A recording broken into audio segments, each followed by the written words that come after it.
So cropping is such an easy way to actually make your photos look different. What does cropping even mean? Well, you have a photograph of a certain perspective. Then what you want to do is start cutting in a little bit, and then you can actually change the destiny of your photograph dramatically. Now, you can do this after the fact in a program like Photoshop or something like that. You can zoom and pinch in and pinch out on your smart device. But in your camera, you can create so many cool shapes simply by just cropping closer. A great way to do that, in fact, the lens that I'm actually using right now is the 105mm macro lens. It's a 105 macro. Basically, it's a telephoto lens. It goes nice and close. The cool thing now is that I can get really, really close to them and focus a lot closer than a normal traditional lens. Because once you go to a certain point, the camera just can't focus. This one is designed to focus very, very, very close up. So they're going to stay the way they are. So we'll photograph them like that first. So nice and cool, guys, nice edgy look. Give me a hint of a squint there for me, Jackson. Cool, hold it there. I've just got a bit of sunlight hitting that background, baby. You can just, that's it, there you go. Good, hold it there. Eyes on me, guys, hold it. So the guys are going to stay where they are. They're not going to move an inch. I'm just going to crop a little bit differently now. So stay there. Okay, let's have a look. See how now I'm cropping into his shoulder. That's it. Turn your face more that way, mate. Good. Hold it there. Hold it. Good. Okay, so now we've cropped him a bit closer. Look at the difference between that shot and that shot. So one, we're celebrating a bit more curves, we're going a bit more fuller length. Now we're just being engaged to them a little bit more because they're closer up. Let's go closer still. Okay, so bring that hand down. You'll notice that hand is just popping out of nowhere. It can be a little bit distracting. So if you don't like something in a photograph, just get rid of it. Something's distracting. If it's not adding to the picture, it's probably taking away. So I quite like that way the hair was on your face. Yeah, I liked it. So let's just keep that there. Just sort of shake it on one side. That's it, just a little bit more. Let's let that go a little. There we go, perfect. And then I want you on the same plane. I wanted their eyes on the same plane. We talked about depth of field in the previous chapter of this particular course. We want to get both of their eyes in focus. Doesn't always have to be the case, but in this particular shot, I want both their eyes in focus. I'm shooting with an aperture of f3, so if they're slightly forward and back, f3, that depth of field that we spoke about earlier, then anything in that little depth of field will be in focus. And of course, if we're a bit suspect of whether they're going to be in focus, we take a shot, we zoom up and have a look. So let's get the crop right and then zoom up and see what we find. Okay, so right there, I quite love the way her eyes is coming out of her hair there. Turn your face this way, mate. And then chin down a little bit more. Good, okay, perfect. Good, hold it there, hold it. Give me a hint of a squint, more mystery, a bit more badassery. There you go. Good. Now let's have a look. His eye's tack sharp, as you can see. Now really, this eye of hers, her left eye, is out of focus, but if you look at the plane, check that out. It's perfectly sharp. So I like the mystery of that. I really enjoy that. Let's crop closer still. Now I'm going to just take the camera off the tripod. Just gives me a little bit more freedom and flexibility. Remember, I'm shooting with the macro lens. It means I can photograph really, really close. So what I want to do now, let me see here. I'm going to change my focus to be pinpoint focus. So let's go right here. Because before, as we discussed in an earlier chapter of this course, I'm using auto area AF. That's basically eye focus. The camera is going to choose the eyes and you're letting the camera do the hard work. In this case, because my focus is so critical, I'm going to basically, let me go back here, go single point focus, which as we discussed earlier is great for still subjects and or objects. So they're stationary, they're not going anywhere. Then I'm going to go to AF area mode and pick pinpoint focus. That means my focus point is going to be very, very small. So you see how small that is compared to single point, and you can see that that box is a little bit bigger. So for the sake of this argument, pinpoint focus. Now tilt your face and turn your face into hers. That's it, just there. So now I want to critically focus right on her eyes there. Love that. Yeah, that's gorgeous. Hold it. Beautiful again. And then Jackson, just get into that shot a bit more. I just want to feel like you're just looking, but I want to, you know, you're a couple, right? Just really, really badassery. Think of it more editorial rather than you're an actual couple. But I want more of that mood that you're into her. You're celebrating her because she's looking really badass. So tilt your face. So sort of get into that shot. Then come a bit closer. Just say where you are, Jackson. Sarah, just you, and then tilt, and then turn your face there. There you go. Now close the gap. Good, that's good, perfect. So you see how that crop just looks awesome. Oh, see how that focus just went off that eye?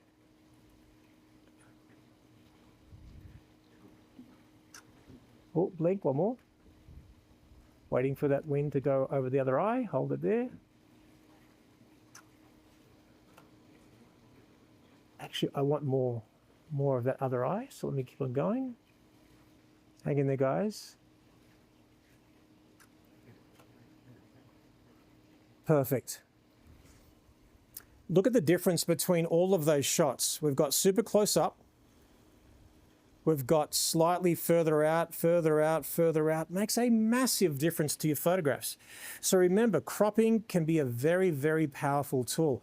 I am what they call an aggressive cropper. And if you're an American, I'm an aggressive cropper. Okay, so just in case you didn't understand what I was talking about, in my mind, every American sounds like that. It's just a thing that I play in my head. It's quite fun.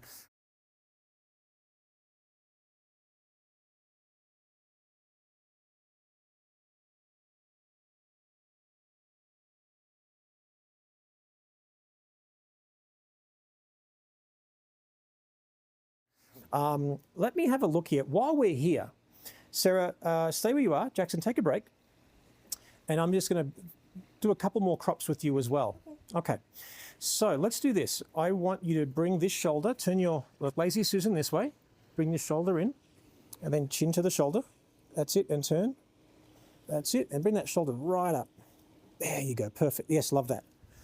I'm in love with her freckles. In fact, just so you know, I took one look at you and I'm like, yep, I want her. Love freckles, absolutely beautiful. This is cute because we're bringing her shoulder up and we're hiding the dress. Doesn't mean that you have to. For me, it's just like, it's a beauty look and it's, you know, it's being suggestive. It almost appears like she's not wearing anything. It's nice and tight. Let's see if we can do that even tighter. Turn this way a little bit. Beautiful. Okay, so look, I just love the way her hair is framing her. So I'm just going to adjust this a little bit. Good. And then turn this a little bit. That shoulder up. Gorgeous. And you see how I'm cropping and your eyes just here. So just that's it, beautiful. Keep on looking that way. Stunning. Hold it there, hold it. Look how sharp those eyes are. So I'm cropping really, really tight. I'm really enjoying that. Let me go even tighter, actually. You can sort of see what a macro lens will do for you. A lot of lenses will not get this close. This might be maybe the third or fourth lens that you may want to invest in. And sometimes you can find these really affordably on eBay or something like that. But remember, a macro lens, you go really close, have some fun. You can shoot still life, you can shoot flowers, all that stuff. Let's go even closer. And then eyes just here. Good, beautiful catch lights in the eyes. Gorgeous. Give me a little hint of a squint.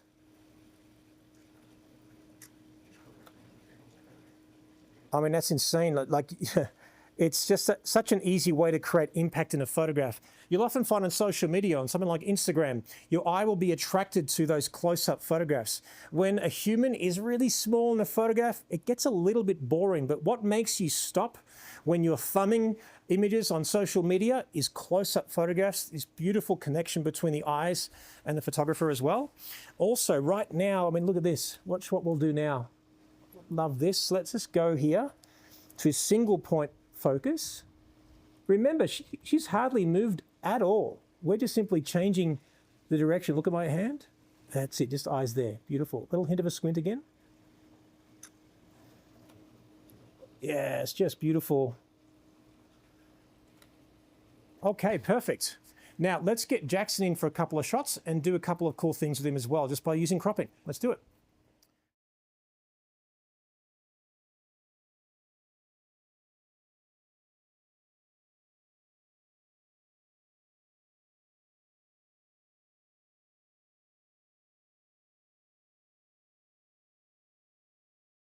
Okay, so you're going to turn your body this way. Good, keep on going. And then just bring your hands, just cross your arms for me. That's it. And then I'm just going to bring this collar up a little bit, add a little bit of edge, and then just sort of sink into that shot there. Good.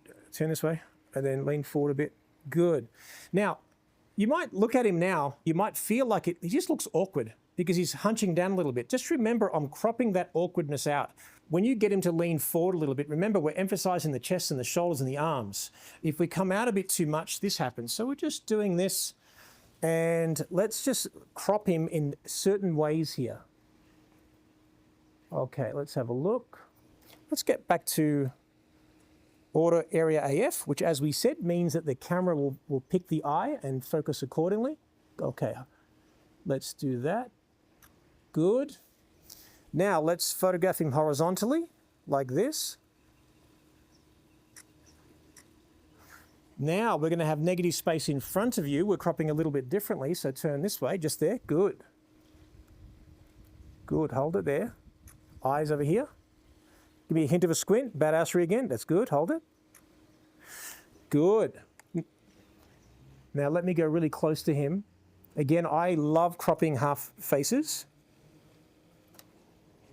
Now just remember, when you're actually photographing someone and you try these creative crops, eat your vegetables first. In other words, do a clean shot of him first and then play. Okay, so eyes just there. Give me a hint of a squint again. That overemphasize it. You're going to feel funny. It's going to look really cool. Awesome. Hold it.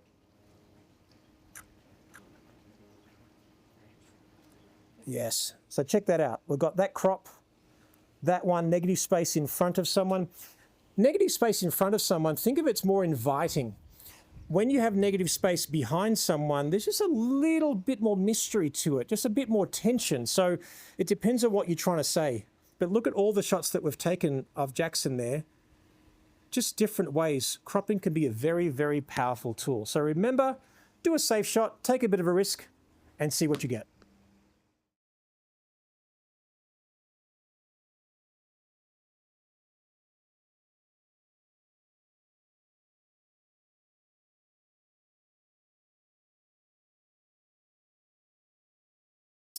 We've talked about composition throughout the day, but in this particular context, we're going to show you composition in a few different elements by also showing you some other things and techniques. So right now, of course, the sun is hitting me. It's sort of backlighting her to a certain extent, and she's sort of got some residual light falling on her. Now, if the light hits my lens, it's going to be a little bit soft. It sort of has a bit of a flare and a light and airy look that you may have heard those words combined together when describing photography. Now, for me here, again, it's soft, it's pretty, it's elegant. I've just given her a standard pose. I haven't really worried too much about her pose here a little bit. So she was just standing there. I'm going to let her go. And nice little subtle look in there as well. Generally speaking, once I crop past the elbow, I show the whole hand, but in this case, no problem. Let's just go with it. I'm shooting at 320 speed, f1.2, 100 ISO. Nice and soft. Chin up a little bit, peer out that way. So just tilt this way, turn your face back and just peer off that way. Nice. Now, do you see how she's perfectly centered? So if I press my dial in the middle, basically right there, she's centered. It's a bit predictable. Watch what happens when I actually compose her slightly differently. Now, either she can move or I can move, or we both move. I also can raise my camera angle, I can lower my camera angle. There are so many things that will dictate the look of this shot in the final image. For the moment though, let me just go up a little bit closer, take that shot again, and watch that. Okay, gorgeous. Again, I'm gonna go, there's the center of the frame. We might be tempted to always go right to the center. So eyes at me there, Sarah. Good, so look at this shot. Okay, now, if we bring her off a little bit, it looks a lot more intriguing. We've got the beautiful light falling on there as well, and she looks gorgeous. Now, I'm going to turn my grid on to show you something. So whenever we talk about composition in photography, you'll hear the most fundamental rule, and that is rule of thirds. In fact, odds are even in photography. Let me explain. If you have two subjects, there's no hierarchy. It's even. It doesn't feel right. Something needs to break up a little bit. Why a couple looks good in photography? Because you'll normally have one subject taller than the other. We create a beautiful little triangle and it works.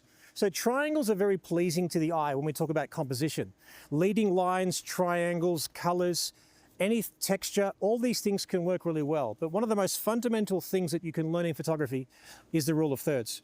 So right now you can see where she's just tilting a little bit and I've got her eye right in that rule of third. It's dissecting, there's intrigue, it looks beautiful. So rule of thirds is not just about putting your subjects or subject matter in that dissecting point. It also could just be that plane. Now, obviously that's centered, that's a bit predictable.